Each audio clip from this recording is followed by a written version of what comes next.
पिछले कुछ समय से हमारे कुछ साथी विधायक दिल्ली में आए हुए थे और हम लोगों के सरकार के और संगठन के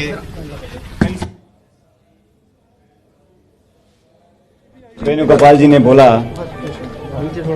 पिछले कुछ समय से हमारे कुछ साथी विधायक दिल्ली में आए हुए थे और हम लोगों के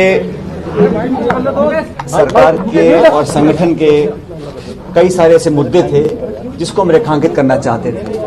और मैंने जो इशू उठाया था, चाहे वो देशद्रोह का मुकदमा एसओजी वाला हो या हमें काम करने का जो तरीका था उसमें जो आपत्तियां थी, उन सब के बारे में हमने बताया। और मैंने शुरू से इस बात को कहा कि जो मुद्दे हैं वो सैद्धांतिक हैं और मुझे लगता था कि पार्टी के हित में उन बातों को उठाना बहुत जरूरी था। अपनी बात हम लोगों ने रखी। इस पूरे प्रकरण के दौरान बहुत सी बातें कही गई, चलाई गई और बहुत कुछ मुझे भी सुनने को मिला। व्यक्तिगत रूप से कुछ ऐसी बातें बोली गई जो मैं समझता हूं मुझे भी आश्चर्य उन बातों पर हुआ, लेकिन मुझे लगा कि संयम और विनम्रता हमेशा बनाए रखनी चाहिए। राजनीति में व्यक्तिगत दुर्भावना की कोई जगह नहीं है। हम लोगों ने, सभी लोगों ने मिलकर 5 साल तक मेहनत कर राजस्थान में कांग्रेस की सरकार बनाई थी और उस सरकार में हम सब भागीदार हैं।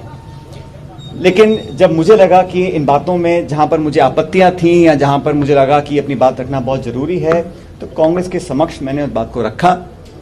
मुझे खुशी है कि कांग्रेस अध्यक्षा ने, पूर्व अध्यक्ष राहुल गांधी जी ने, प्रियंका जी ने, हम सब ने विस्तार से आज चर्चा करी और हमारे जो साथी विधायक हैं उन सब की बातों को, उन सब के कंसर्न्स को हमने प्लेटफॉर्म पर रखा है और मुझे आश्वासित भी किया गया है। मैं धन्यवाद देता हूं इस बात का कि ये 3 सदस्यीय कमेटी बनकर बहुत जल्द उन तमाम मुद्दों का निराकरण करेंगे जो मुद्दे हम लोगों ने उठाए हैं। मैं फिर कहना चाहता हूं, सैद्धांतिक मुद्दे थे, गवर्नेंस के इश्यूज से जो मैं चाहता था एड्रेस हों, ताकि पार्टी और सरकार उन वादों पर खरा उतर सके जिन वादों को कर हम सत्ता में आए थे।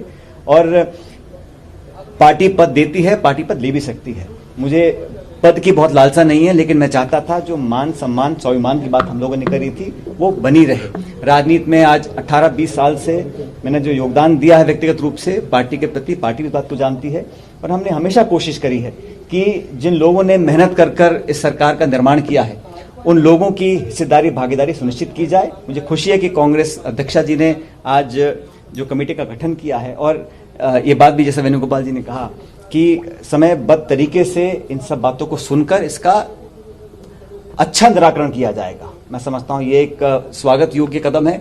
इसके लिए मैं कांग्रेस अध्यक्ष का धन्यवाद देना चाहता हूं।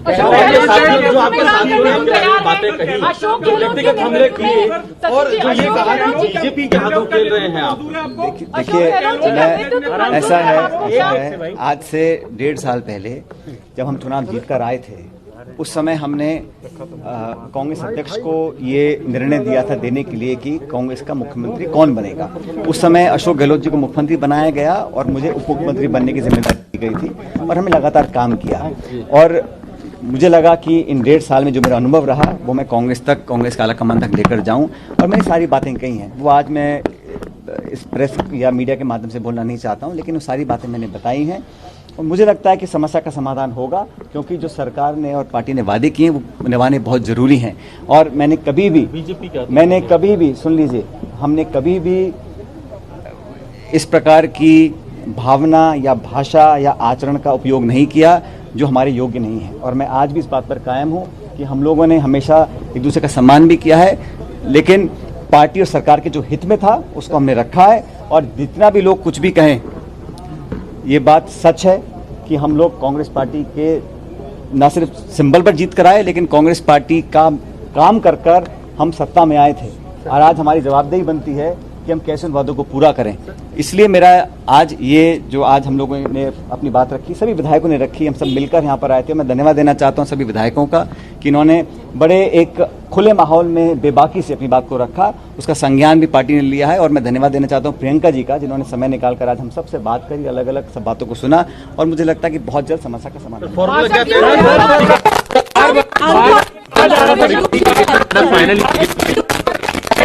बात करें काफी बार परिवार में आप ठीक है sir, would it be right to say that all is well in the Rajasthan government now, sir?